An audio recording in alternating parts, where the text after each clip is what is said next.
Okay, cool. Woo! I'm standing Shoved the today. sandwich down my gullet. I'm good. I can see. Oh, look at you standing. I got my new monitor mounts in, and they can now finally go high enough without the desk having to be too high. And yeah, I'm ready. You guys ready? Let's do I this. wish I could do a standing desk in here. You know, it's funny when you said I'm standing today. I thought you were gonna. Oh, you're doing the thing. I didn't say I was ready. I thought you were doing it. I thought we were talking about something else. Anyway, You're doing great, Jones. do the finger me again. I'll be ready this time. Hello and welcome to Breaking Geek Radio, the podcast, the premier flagship and international podcast, the LRM Online. I'm your host, Brandon Jones, and on this week's podcast, we got Nick and Jammer. Gents, what's going on? Yo. Whoa. Ooh, we got a double yo. Yo. Both more Jinx. enthusiastic than normal. Wow. Someone I got some know, sleep. that's exciting. It's because no, it's I got because you guys sleep. I be got lazy sleep because 4 I'm days hosting. in a row. You guys Oh, can be nice. enthusiastic when I'm hosting. Be like, oh yeah, you should be react. Jonesy's here. Awesome. Yeah. I'm here. Danny's out this week, but of course we got Kyle on the ones and twos, giving notes to Jammer. Get your finger out of my face, Jammer. All right. We have several stories for you all today. I want to start off by, there was a terrible earthquake in Turkey that happened this week. So if you know folks that are affected or if you were affected, hearts go out to you because that was horrific. Over 10,000 dead. Yeah. I think it's over 20,000. It's over 20,000 right now. So is it over 20,000? Yeah. So the last time I looked, it was much less. So, if you have the capacity to help, please do so because people are struggling right now and it's pretty awful. So again, hearts go out to you all. I'm here today on the show mostly because I hear tell there's the possibility we might get a Fast and Furious trailer. That's the only reason I came today. If we could do like a live thing, I'd be so excited. That's all I care about. I'll do Fast and Furious watch. I'll be on the YouTube. You do the thing. Just ready. Just gonna keep refreshing refresh. Hit that. page. Slap Yeah, that hitting refresh. Just slap that refresh. We don't have a movie this week. All the air has been sucked out of the room by Ant-Man Quantumania. Everybody's trying to get the fuck out of the way, right? Nobody wants to be in the way of this Jonathan Majors Kang style storm. If you are interested in getting LRM's initial impressions, Manny was on the Daily Cog with Kyle and gave his initial impressions. Spoiler free, right? Spoiler free. That's the way we like to be. And so if you're interested in getting like a little dose of how Ant-Man 3 / Quantumania is going to be, go check it out there. And then you can come back next week. We're going to give you our full spoiler-free review of Ant-Man Quantumania. Funny story about that. Right? What was that? Oh, I was going to say funny story about that Manny reaction to Ant-Man and the Wasp Quantumania. Dude graded it and he wasn't supposed to, so we had to take it down for a day and edit it up and get it back up. So yeah, you guys can hear it now though. Grade free. That reminds me of fucking when noob, the first time I went to Comic-Con with Manny, and he's told me this a couple of times. He's like, "Oh yeah, I got some footage from this thing." I was like, "Awesome, let me see." It's fucking vertical. The video was vertical, and I was like, "Manny, you need to do it this way." And then so the next year came around and he's like, "Yo, I remember what happened last year." And then like I was in the middle of recording something and I thought, no, Jammer's going to yell at me. He's like, but naturally I just went like this. And then I was like, wait. And he tilted it. I was like, okay, good. I'm glad you learned. And it's funny jokes on me now because Manny's now like a professional actual camera that's person. what he does. Yeah. In the business. So it's just funny for me. No, it's not the jokes. Manny. You inspired him.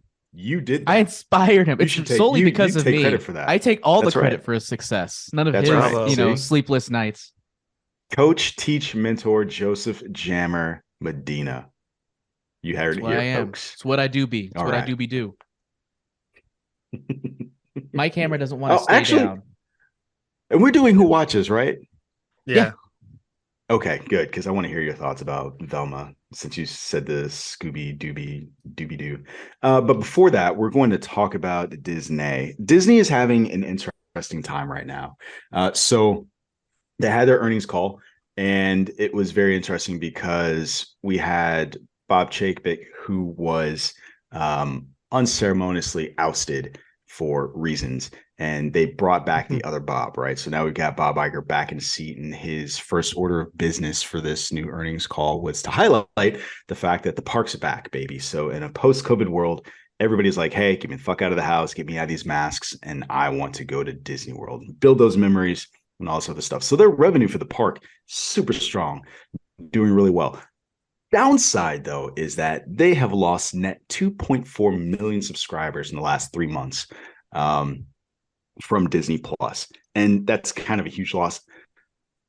But they're still doing pretty well in the streaming wars. And it seems like if you look at the numbers, one of the big issues that they're having right now is the fact that in an economy where the expectation is growth, at some point things are going to flatten out. At some point you're going to lose some stuff. So that's what's going on. And to try to, I was going to say level above, but I hate that phrase. To try to fix what's happening there, they are going to cut some folks. They're going to cut up to 7,000 people just to try to fix that. They're also going to reach into their toy bag, and they're going to grab a bunch of old franchises and bring them back and to revitalize and make up those operating Toy losses. bag. So Toy Story, toy bag, Toy Story 5, Frozen 3, Zootopia 2, to try to try to fix some of these numbers. I've got to say, I'm going to jump in and start by saying, at least from the movie front, the ones that they announced, like, I am deathly afraid of Toy Story, right? I feel like every sequel we've gotten to this has been unnecessary, but somehow has worked out in their favor. I'm like, man, Toy Story 3, that was a perfect ending. Toy Story 4, that was a perfect ending. And they're like, you know what? We're going to come back. We're going to keep rolling those dice, baby. I thought you were having a different gesture there for a second. But they might as well be, right? They're just splooging on the wall. But yeah, I'm with you. Like I've given up doubting Toy Story. No matter what, like, you can't doubt Toy Story. Like, okay, maybe I'm wrong this one time again, but they've proven time and again that there is more to tell in these Toy Stories. And from the sound of it, we haven't heard Tom Hanks say anything. It sounds like only Tim Allen is coming back. I mean, among others, that core group of Toy Stories apart from Woody. So, I mean, there's more for him to say. Like last time we left off with Woody was that he basically learned, you know what? I'm an empty nester. I'm going to start living for myself.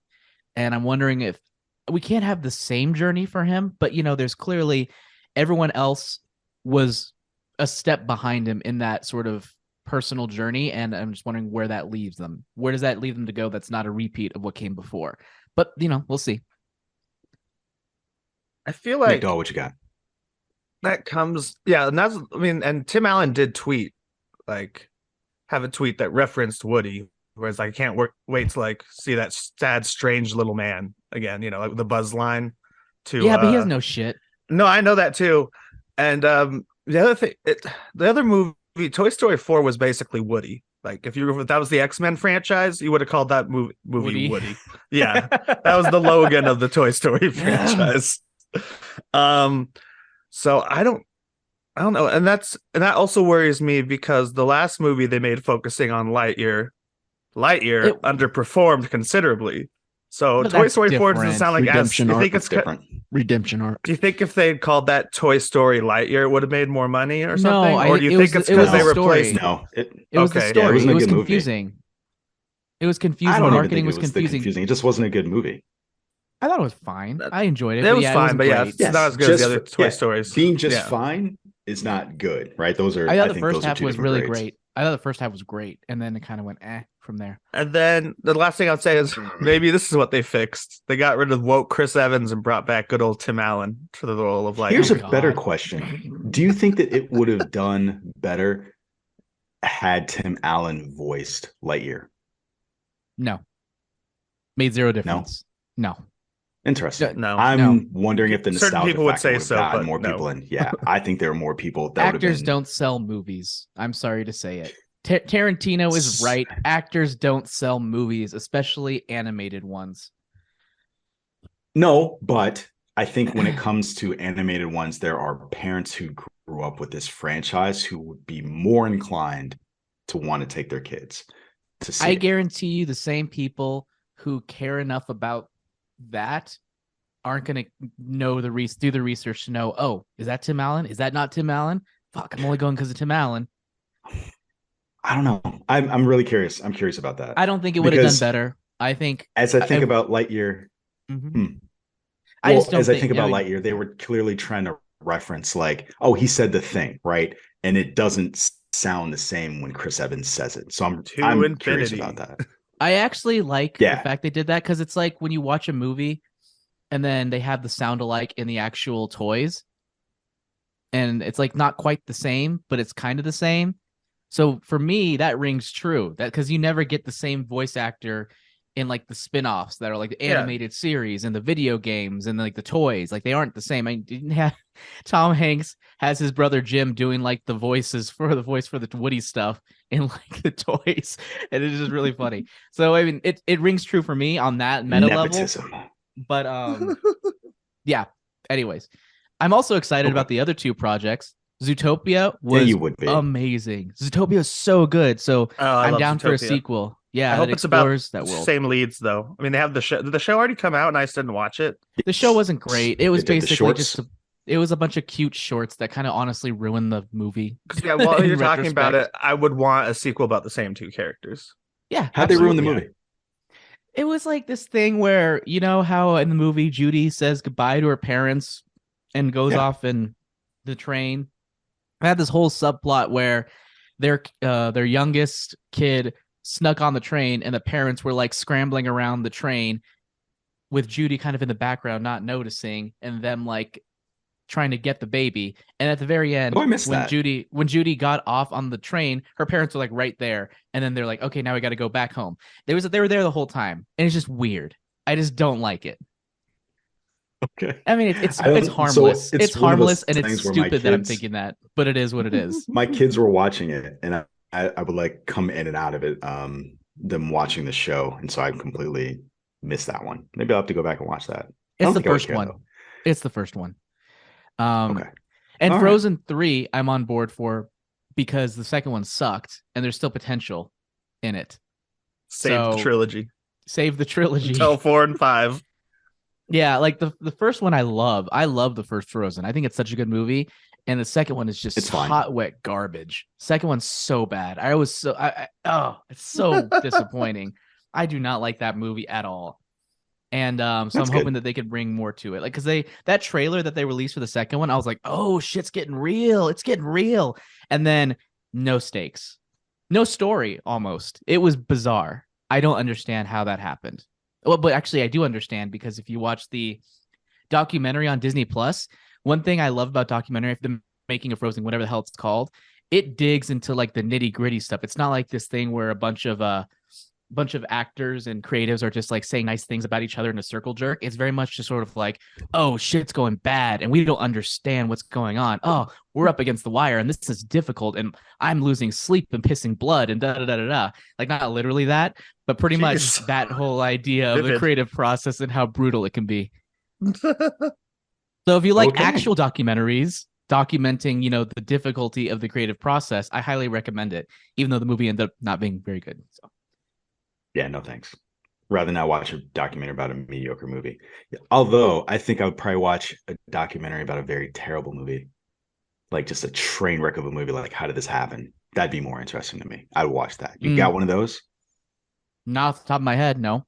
Okay, then moving on. There's the Last Jedi. Do we comment really quick on Bob Iger's 7K people that he's firing, right?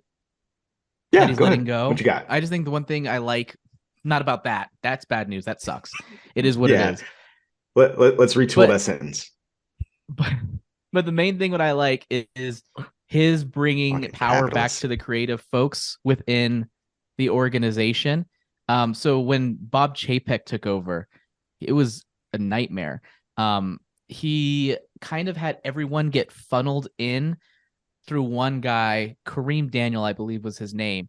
So just a suit who's saying, this is green light, this is not, this is green light, this is not, essentially giving a non-creative too much power, and I hate it when you don't have creatives without power to actually make these decisions because it's based purely off of just nothing. They know nothing about it. And the fact that he's bringing power back to the creatives, I think really shows what was different in his era of Disney versus what Chapek was turning Disney into. So let me ask you a question about that. One of the discussion points in the articles that talk about a reorganization. Is that what they're talking about? Because they talked about it as core business reorganization. That's part of it. So it sounds like that's a multi-tiered thing.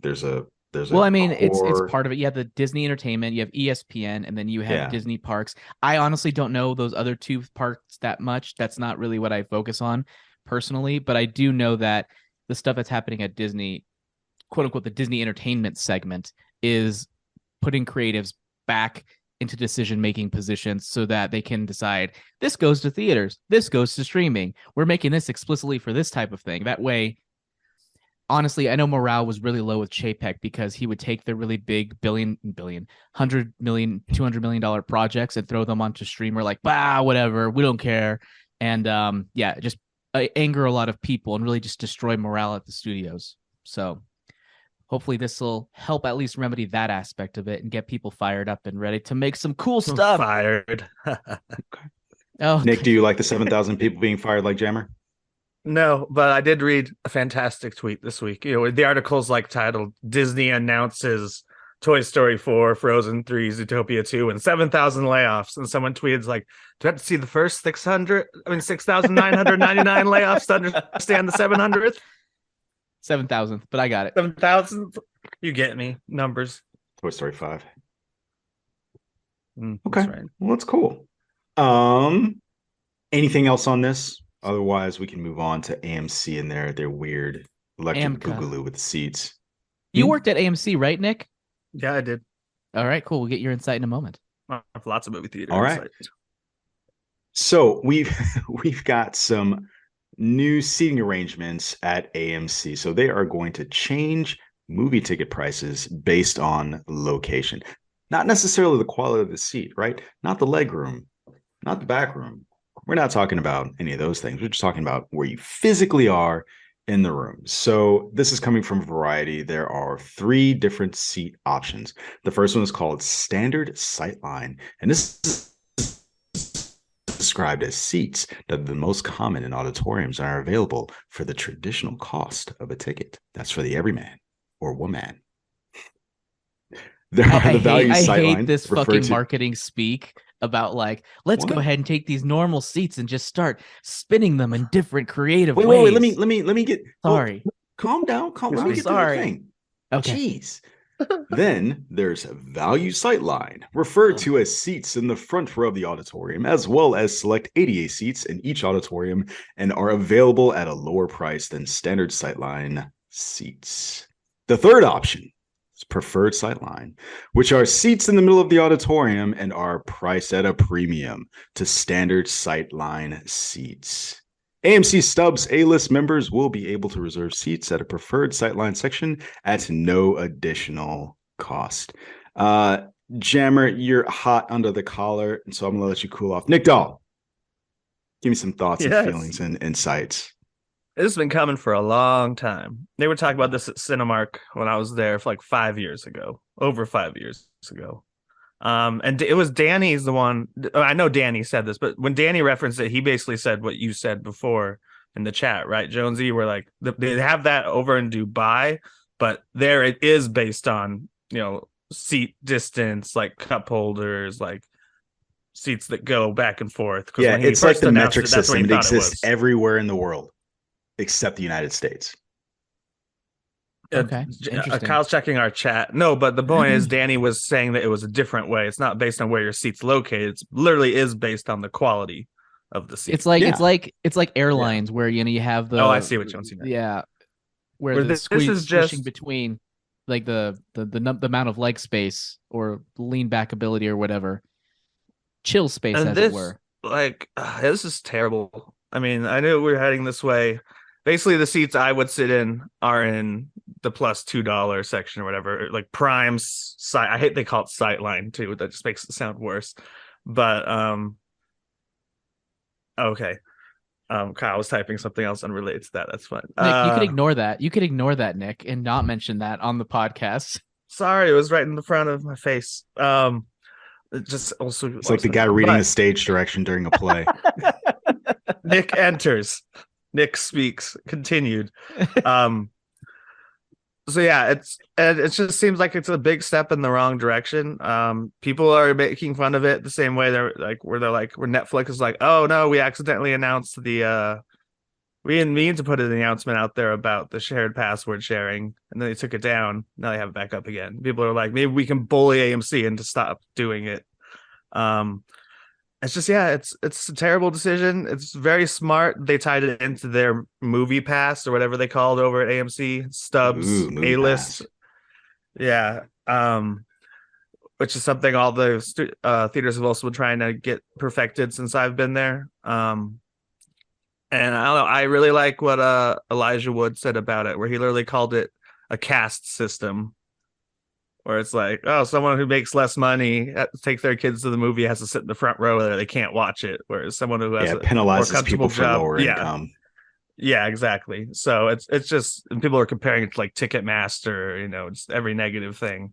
And I think it's an age when theaters should be trying to get more people to go. There's alienating a lot of people who won't want to go now, and who already aren't going, but they're also trying to make more. I don't know, it's weird that they're trying to make more money by being like, Nick, you have to pay $2 extra or $1 for the seat you would always pick. But then they're punishing people who are already going. Yeah, but the other time they're like, hey, make the product more attractive to attract new people. But it's it's interesting that it is interesting the way they did it though, where it's like, rather than raising their prices like plus $1 for not the front row and plus $2, for the better seats, they're like, hey, you can save $1 if you break your neck. So they've kind of trying to show it both ways, but I haven't met anyone who's happy with it. And who doesn't like it both ways? So unsurprisingly, Frodo Baggins jumping in for the little guy, trying to say like, yeah, if you make lower income, they're gonna fuck you. So on that point, Jammer, I guess I have a question for you. One, have you calmed down? You like, no, you're good. I'm still livid. You're still fired. Yeah, you're still fired boiling. up. Okay. So in addition to your thoughts, the other question I have, we have this in other areas, right? You go to a concert, you go to a basketball game, you go to a baseball game, you pay different prices based on where you sit without any necessarily discernible difference in your actual seat. What do you think about this as compared to that?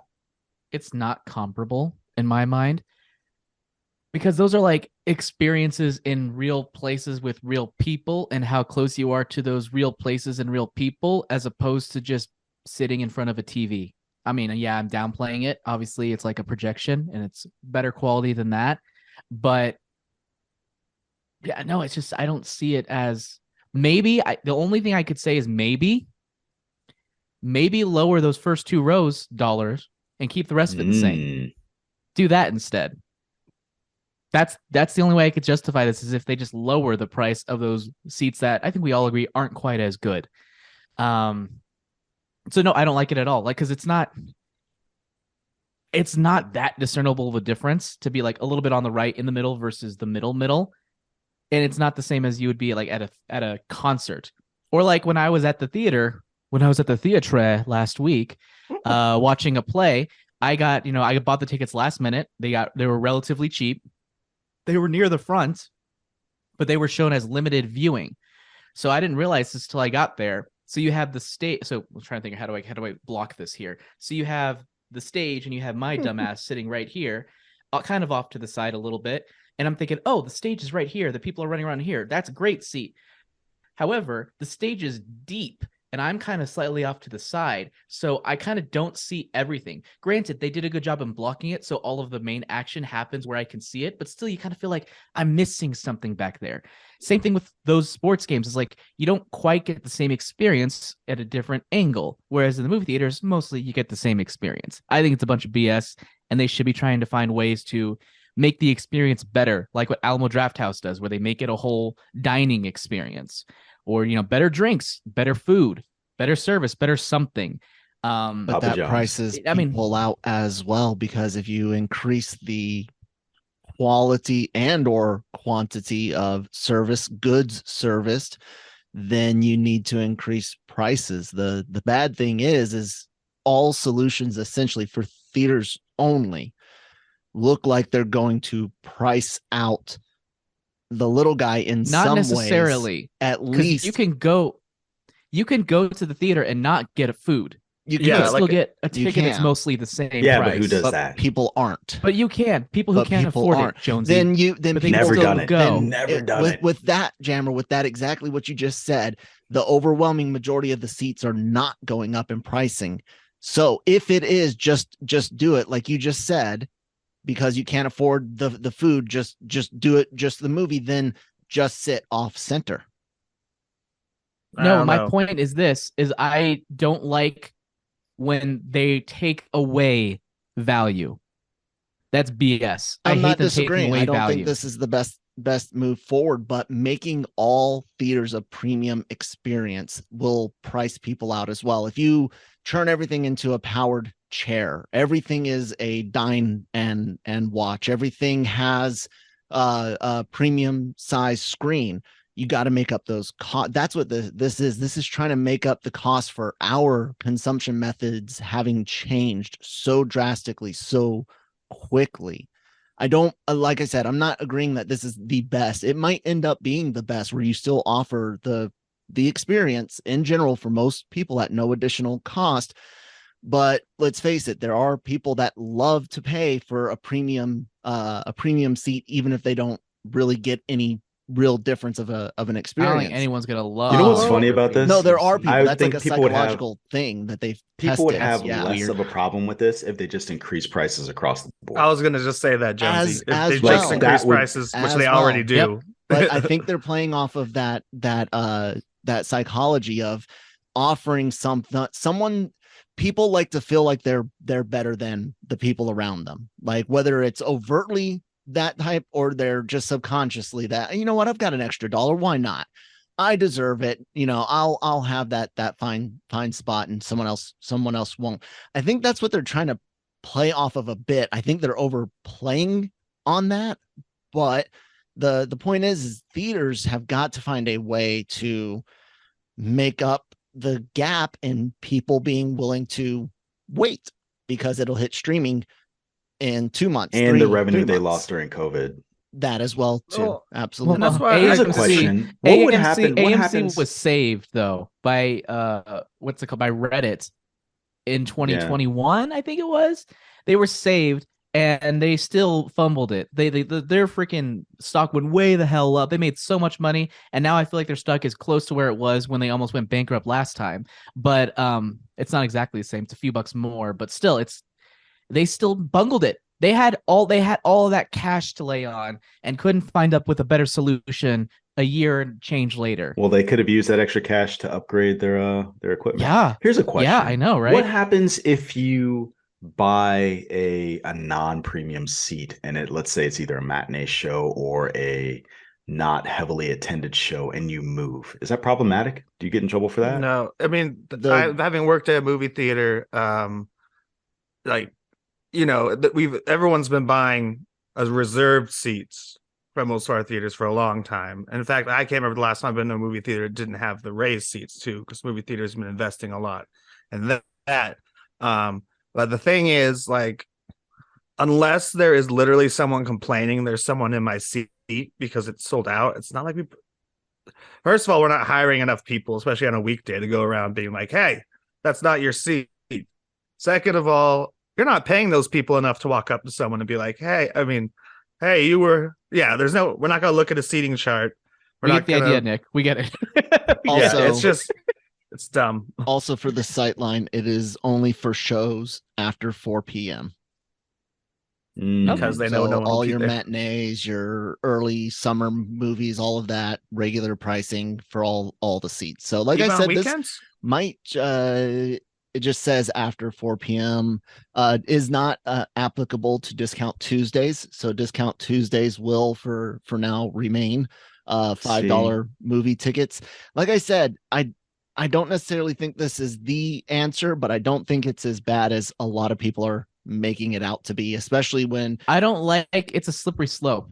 You're not supposed to like that. All the other people are gonna start falling in line. They're like, oh shit. Oh, the other AMC did it. The other chain. Yes, we're gonna do it. Yes, Yeah, that's no, what I don't like it. happens. Why do you think we're Homie in this? don't like why do you that. think we're Homie in this don't play situation that. in the first place? Everyone followed the streaming. We're trend, saying now we're look saying at 4 things. p.m. We're saying 4 p.m. It's like, oh, that's not so bad. It's and gonna all be of a like- sudden, it's every day, No, all day. hold Tightwad on. Tuesdays are It's not gonna safe be- anymore, Kyle. It's gonna be Tightwad like old Tuesdays. cell phone services, and you're gonna be trying to outmaneuver each other with how early their non-sightline sightline 3 nights and weekends, baby. Yeah, exactly. That's what we're gonna get. Your sightline starts later with this subscription service. No, that whole we're here because of subscription services. There you Well, go. That would be a hell of a thing if AMC Stubs was like, hey, here's your benefit for being a Stubs member. And it was something like that. as part of like we said, it is tied into Stubbs. It's Yeah. being A-lister. Okay. Stubbs. But again, like I don't know. This is why I gave up the chains a while ago. I knew this stuff was coming. I'm lucky Alamo to live Draft close House to an is- Alamo This Draft is the House. reason you gave up the chains because of Big this. And chains. saw this was coming. This was Alamo We've Draft talked House about this it is for a the while. thing that did it. The Alamo Draft House is the chain, but they've already put out their tweet claiming they'll never do it, and also reminding people that they have TBD Tuesday, so TFB, whatever it stands for. No one cares about Big the fucking specifics, Nick. discount Tuesdays, but Okay. All right. Let's all rely on the promise of a corporation as we move on to the next story. You guys ready to talk about Spider-Man Noir? Spider Noir. Yeah. Caviar. Jesus Christ. Yes, mate. Jesus, what's wrong with you all? Anyway, Spider-Man and Amazon are teaming up. So this is the second property that's going to allegedly be hitting Amazon. So Silk Spider Society is the other one. We don't know a lot about this one. This is what we know about the character. This is based on Spider-Man Noir, who debuted in 2009. And this is going to be a Superman who is in 1930s New Spider-Man. York. Who? What did I say? Superman. You switched to Superman. Did I say Superman? Yeah. Man, got Only that, once. got that legacy on the brain.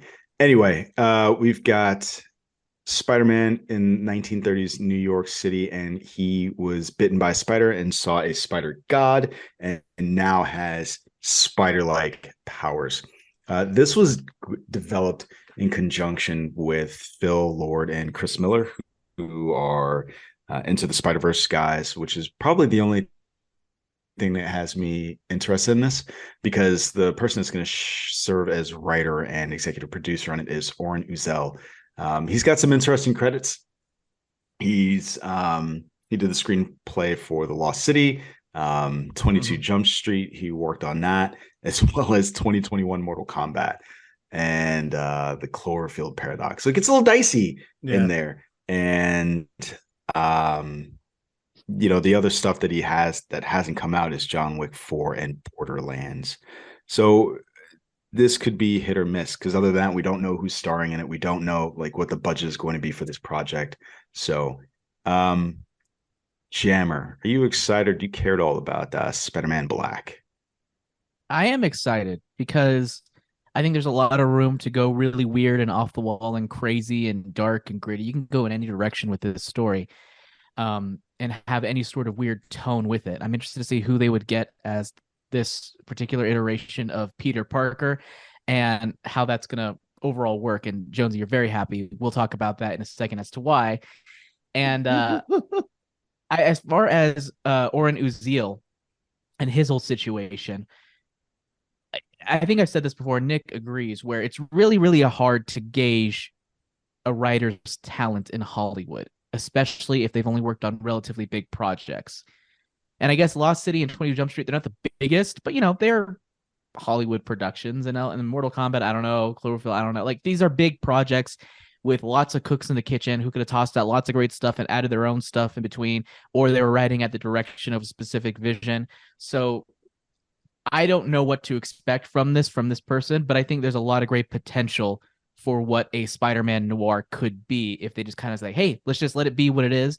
Let's let the creators go crazy and go full on noir. I think it could be fun. So I'm excited just because it gives an avenue for something really weird and really creative. It's great. I've spent 40 minutes vamping, so we could talk about Fast 10. Wait, do you want to talk about? That's what this entire show has been. Let's finish this. Let's finish this topic first. Nick, come on, let's go. Let's hear it. What do you got, Nick? I'll give you super short. If Phil Miller and Chris Lord were not involved, I would have no faith in Sony. There you go. All right. Okay. There we go. All right, we're all gonna click. You guys ready? It's loading. It's loading. Hold on. Chill out. So I need everyone to load this trailer onto your screens. Make sure. Give me 1 second. I'm trying to get this to. Let's see. Will that work? So we know the title of this is going to be Fast 10 trailer live reaction, right, or something along those lines. Something like that. That's if that doesn't hit. Everyone just have the slider all the way over. I'm gonna say 3, 2, 1, play. Which slider? When I say play, first off, is everyone past your ad? The ad they probably stick at the beginning. Baby. Okay. Or... I don't sit in the AMC cheap seats. I got YouTube Premium, baby.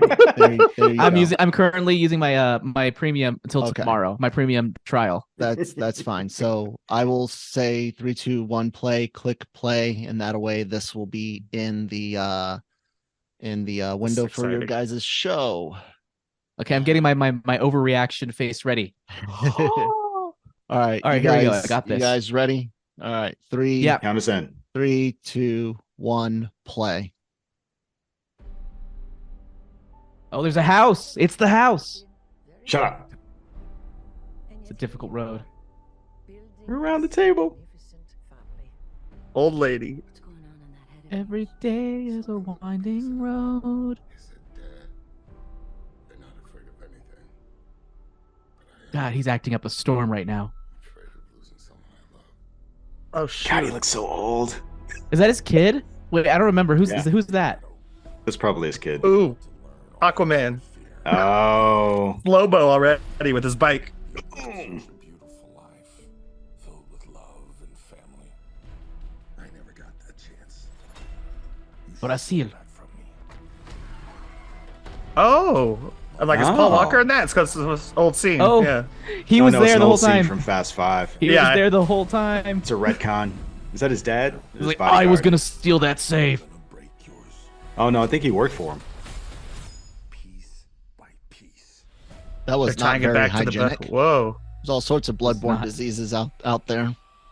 Right? He's banning it. He just blowing So they're up doing shit. the Tokyo Drift thing again, where they're going back in time to an older movie and saying like, "Here's the thing." What's the plan, Dom? I'm not It's Captain Marvel. And Peacemaker, I forgot was in this franchise because I haven't seen it. It's not good. One of us might not come back. Are they setting us up for a loss? I'll believe it when I see it. I think she meant to say one of us is coming back from this, and that's going to be Gal Gadot. when suffering is owed. Whoa, Indiana Jones boulder. Oh my god. What is that? Death Star? This movie looks awesome.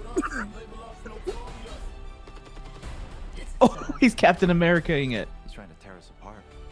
That looked like Reacher. Winning used to be about winning. We raced for respect. Today, I raced to stop the bloodbath. Oh god, I'm embarrassed. That gave me chills. Is that bad? Big family. How do you choose the ones you save? Here we go. Here we go. Let's race.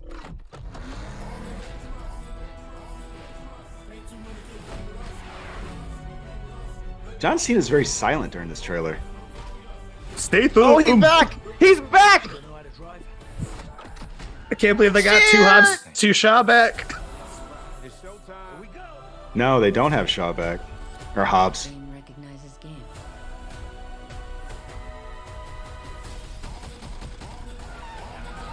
I'm glad we're finally getting Shaw and Han scene. Oh shit. Oh my god. I hate how much I love this. I know, hate me everything about too. myself Right. right now. Oh, look at that. This actually looks kind of like a Mission Impossible movie, more than the other ones do. Shut the fuck up. Oh no! It's not Dom's Mission Impossible. dead, guys. Ooh.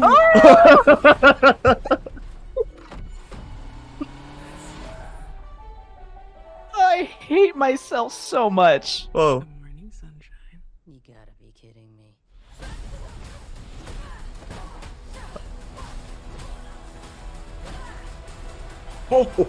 Oh, The end of the road Legend of the begins. road. Oh, the end of the begins. Not the Sorry, I legend can't of the read. road.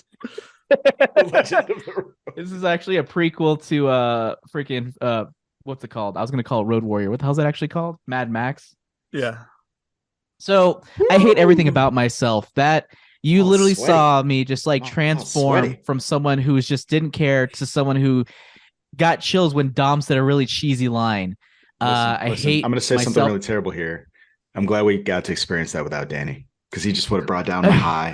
Talking about how much you Jammer, you allowed yourself to just love and enjoy let it. the Danny be trailer like, "Fuck this shit." have its way with me. Just It let had it its happen. way. Just let it happen. It baby. threw me up against the wall, and it got a little rough, but I'm okay with it. Sometimes I like it a little rough.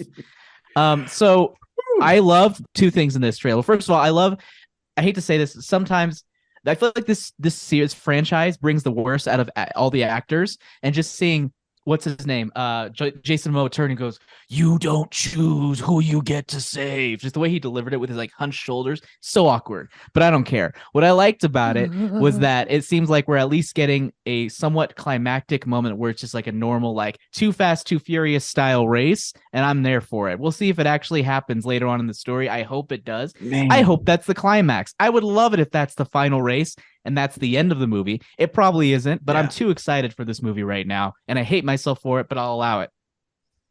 It's crazy Yeah. how old they look. So in that opening scene going around the table, because this franchise is like what at this point, 20, 23 years old. That's just nuts. I feel so nostalgic watching all these old scenes, like looking at the house, looking at the cars. I'm so excited for this movie. I can barely articulate. And it was so how much I want. cheesy too. There's so many parts where I'm So like, oh, cheesy.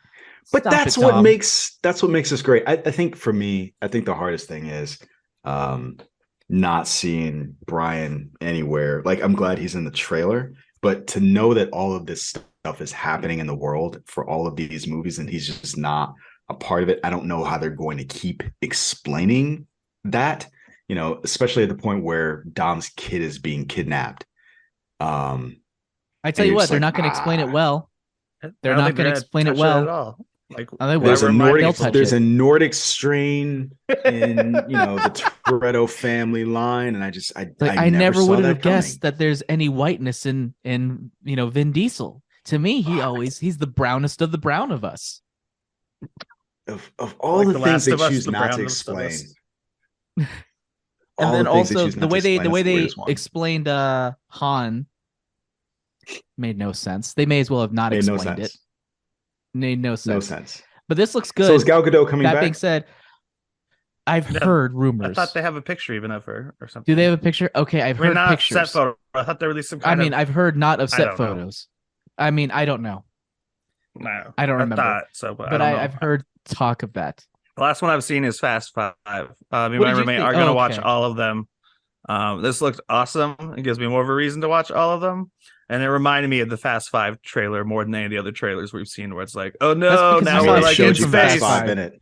It I showed you know, a but I scene mean, from in Fast general, the action, while ridiculous, resembled something closer to Fast Five and not like, and now we're like in a flying car, or now we're driving next to a submarine. I don't know. Like, I this also think I had saw cheesy Dominic stuff, but take nothing down like two that. helicopters with a freaking jump off of a freeway. Well, so I'm not sure if it's too that far reminded removed me from that. of my favorite Fast movie, Hobbs and Shaw, where The Rock was holding a helicopter to a car when the Yeah, that when was the chain stupid. That came movie off. sucks so. And that's actually one thing I'm worried about is because I So, remember that's being funny. so excited for Hobbs and Shaw and being so upset when that movie was just terrible. Yeah, I find it funny that Fast 10 goes back to Fast 5, and I'm curious if that's on purpose. What do you mean? 'Cause it's half of it. Doubled? Like, we're going to Okay. go back to the fifth one. For 10, we're going to go back to 5.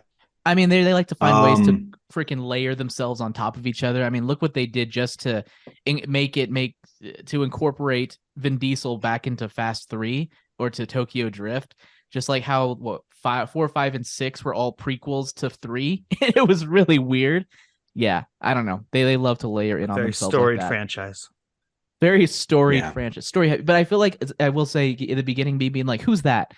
I do kind of get a similar Mission Impossible vibe where I don't remember anything at all from any of the other movies, and I'm just like, whatever. Ah. Well, because I was like, is that Dom's kid? Because that kid is dark, and I don't. If it's him, Michelle Rodriguez, I don't know who. Oh no, it was him and that one girl. It's not Michelle but she wasn't Rodriguez. black either. Yeah, it's I love that Elena Neves.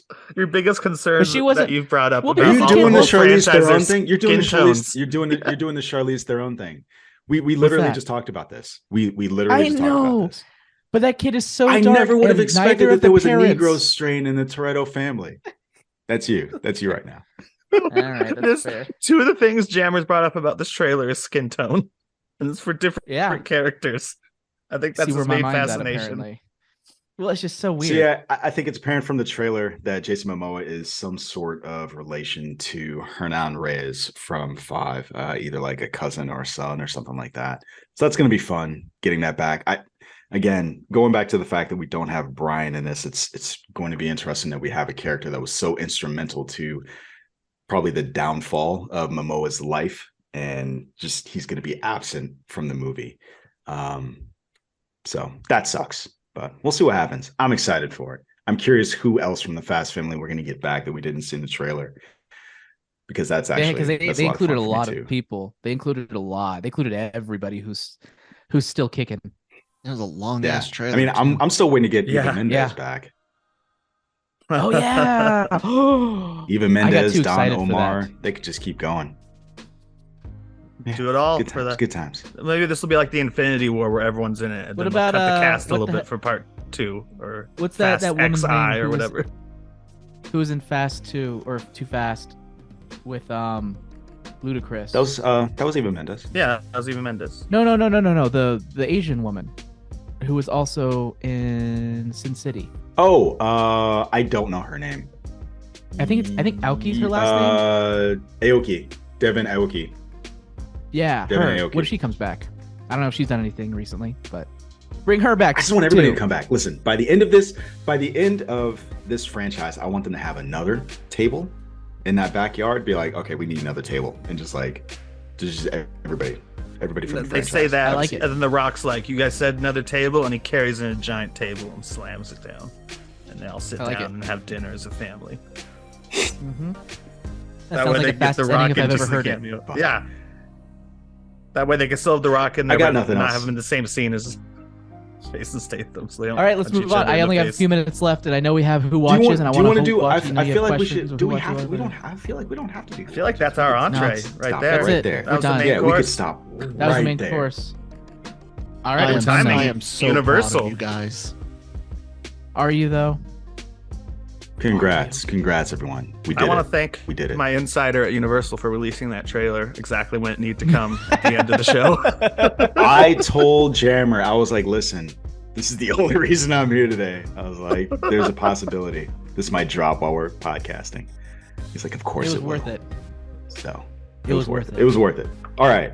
So, folks, as always, do all the socials. Like, rate, comment, subscribe, share. We would definitely appreciate it. Also, LRM Online has other great programs on the website as well as the Genreverse Podcast Network.